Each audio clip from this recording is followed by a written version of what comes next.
na parte de domingo, vendo claramente. Abra sua Bíblia em Marcos capítulo 8 e vamos ler então os versos 22 até o verso 26.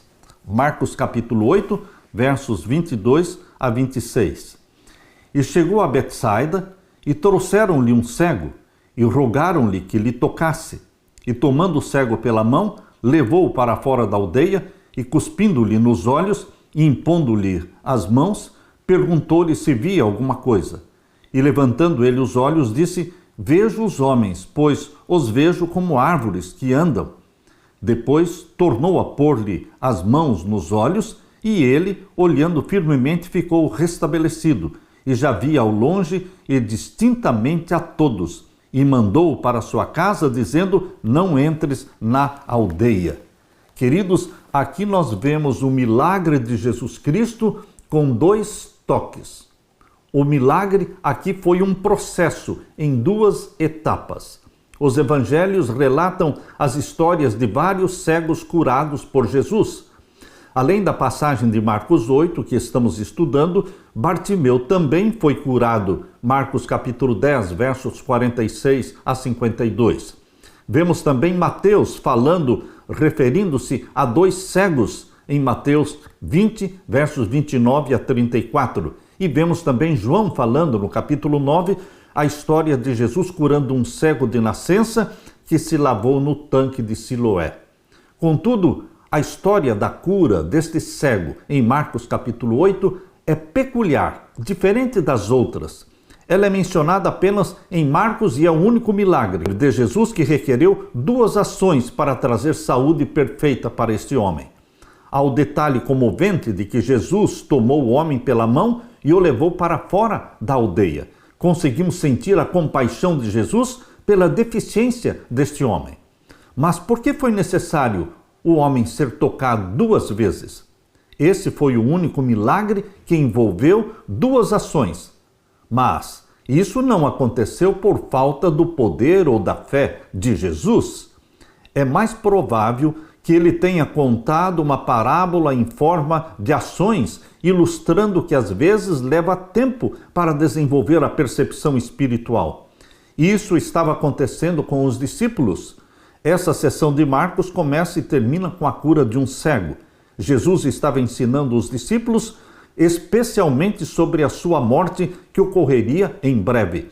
Eles tiveram dificuldade para entender sobre a predição da morte de Jesus, embora Jesus tivesse falado sobre isso várias vezes. A restauração da visão do cego é uma metáfora do crescimento no discipulado. Meus queridos, a razão por que Jesus Cristo tocou duas vezes e houve este processo na cura deste cego significa que nem todas as coisas são iguais. Deus opera de modo diferente em cada caso. Jesus está tentando nos ensinar que nós deveremos esperar que muitas vezes os doentes serão curados instantaneamente, outras vezes serão curados em questão de dias, ou semanas, ou meses, mas não poderemos desanimar. Deveremos continuar orando, estendendo as mãos, ungindo os doentes para que sejam curados em nome de Jesus e não desfalecer, não desanimar, mesmo quando não estamos vendo nenhum resultado visível, mas deveremos continuar orando. Nós poderemos ungir uma pessoa mais de uma vez, 2 ou 3 vezes, porque isto demonstra a confiança plena que temos em Jesus Cristo, entregando o enfermo às mãos de Jesus Cristo, para que a vontade de Jesus seja feita, mas nunca desistir, nunca desanimar. Agora leia comigo Marcos capítulo 8 e o verso 27 a 30. Aqui diz: E saiu Jesus e os seus discípulos para as aldeias de Cesareia de Filipe, e no caminho perguntou aos seus discípulos, dizendo: Quem dizem os homens que eu sou? Interessante que Jesus se interessou em saber o que estavam falando sobre ele. O que o povo diz a meu respeito? E então o verso 28, e eles responderam: Uns dizem que tu és João Batista, e outros dizem que tu és Elias, mas outros dizem que tu és um dos profetas. A resposta era variada. Uns estavam pensando que Jesus fosse João Batista que ressuscitara. Outros pensavam que Jesus fosse o profeta Elias ou qualquer um dos profetas. Porém, queridos, nesta resposta dada pelos discípulos, nenhuma realmente foi uma resposta verdadeira, porque Jesus não era João Batista, não era Elias e não era um dos profetas. Jesus era o Messias, o Filho de Deus, aquele que encarnou, Deus tornando-se carne. E o verso 29, Jesus então perguntou diretamente aos discípulos: mas vós, quem dizeis que eu sou? Jesus está dizendo que não basta que você e eu falemos daquilo que os outros pensam sobre Jesus. Jesus não se satisfaz quando nós estamos falando o que os outros pensam dele. Jesus quer saber o que você pensa dele, o que eu penso dele. Jesus quer uma resposta pessoal. Nós temos que nos envolver nesta resposta, porque nós vamos falar quem é Jesus para nós. Quem é Jesus para você? Você já parou para pensar? Quem é Jesus para você? É um dos profetas? Não. Jesus é o Cordeiro de Deus que tira o meu pecado. Jesus é o meu Salvador, é o meu Messias. Quando Jesus perguntou aos discípulos esta pergunta direta: e vós, quem dizeis que eu sou? Os discípulos calaram. Houve um silêncio, porque eles não sabiam o que responder. E então o verso 29 acrescenta dizendo: mas vós quem dizeis que eu sou? E respondendo Pedro lhe disse: tu és o Cristo. Queridos, eu gosto desta experiência relatada por Marcos, aqui em Marcos capítulo 8 e o verso 27 a 29, mas eu gosto também desta mesma experiência relatada por Mateus capítulo 16. Em Mateus capítulo 16, nós encontramos Jesus Cristo fazendo a mesma pergunta. Leia comigo Mateus 16, versos 13 em diante. E chegando Jesus às partes de Cesareia de Filipe, interrogou aos seus discípulos, dizendo: quem dizem os homens ser o Filho do Homem? E eles disseram: uns João Batista, outros Elias e outros Jeremias ou um dos profetas. Disse-lhes ele: e vós, quem dizeis que eu sou? Pergunta direta. Não dava chance para eles se esconderem. Eles precisavam se expor. Eles teriam que expressar o pensamento deles sobre quem era Jesus. E o verso 16, e Simão Pedro respondendo disse: tu és o Cristo, Filho do Deus vivo. E então o verso 17, Jesus respondendo disse-lhe: bem-aventurado és tu, Simão Bar-Jonas, porque tu não revelou a carne e o sangue, mas meu Pai que está nos céus. Esta revelação veio diretamente de Deus para Pedro. Ao ele falar: tu és o Filho do Deus vivo, tu és o Cristo, ou seja, tu és o Messias. Queridos, somente o Espírito Santo pode revelar para você quem é Jesus.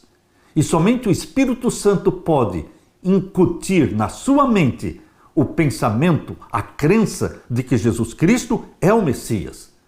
É o verdadeiro Cristo. É a semente da mulher de Gênesis 3,15, que viria ao mundo e esmagaria a cabeça da serpente. Quem é Jesus para você?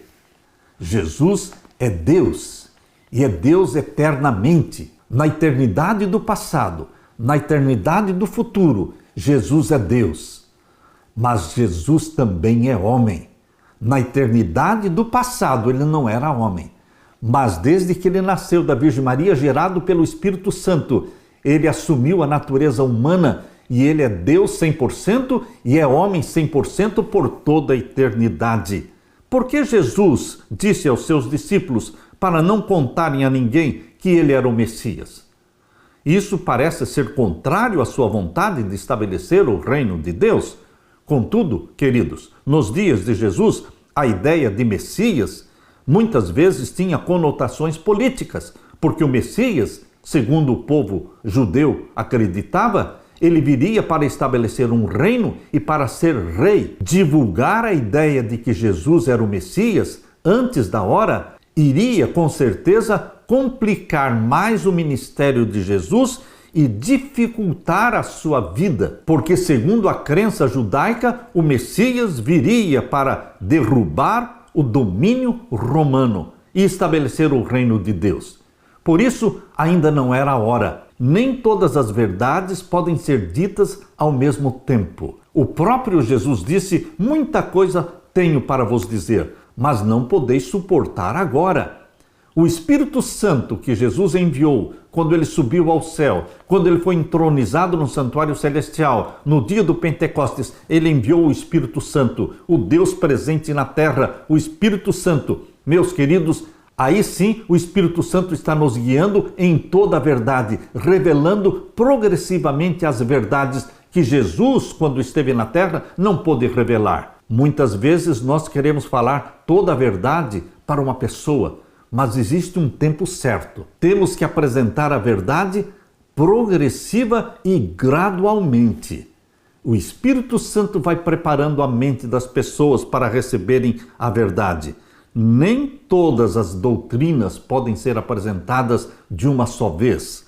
Meu querido irmão, minha querida irmã, quem é Jesus para você?